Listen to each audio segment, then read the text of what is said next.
তো ইন্টারেস্টিং ব্যাপার, জয়পুরহাট আসি নাই, পারভেজ শিখছে না, এখন ও যদি আরো 10টা পারভেজ রেডি করতে পারে তাহলে চল, আর ও যদি আরো 10টা পারভেজ রেডি না করতে পারে তাহলে আমি ভুল মানুষকে শিখাই।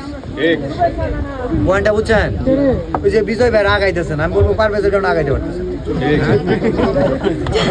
ওরে আমি রেডি করবো, ও তো অলরেডি রেডি, ছোট মাইন্ড করো না, তুমি অলরেডি রেডি, অনেক আগে আসো, অনেক বড় মাপের ক্রিয়েটর, বাট আমি চাই ওর মিলিয়ন ফলোয়ার তুরিতে হয়ে যায়, 1-2 মাসের মধ্যে হয়ে যায়, কিন্তু ওরে দিয়া যদি কারো যদি না আগায় তাহলে তো হবে না ভাই। আপনি যেহেতু ওনাকে আগায় দিবেন, ওনাকে বলবেন উনি যেন আমাদেরকে নিয়ে একটু আগায় দেয়।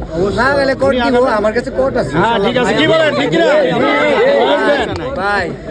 গুরুর শিক্ষা বৌদু, গুরুর উপর কোনো পাকনামো করা যাবে না, কোট দিয়ে দেবে, সমস্যা নাই। জয়পাটের বুকে ভাই তুলবে, আমি একটা কথা বলি, এই আমার কাছে উত্তরবঙ্গ হলো আমার এটাই মৌসুম,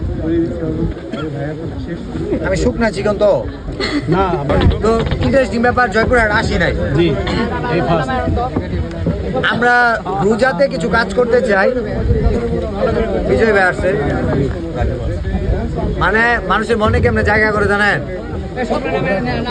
মানে ব্লাডের সাথে কানেক্টেড হয়ে গেছে।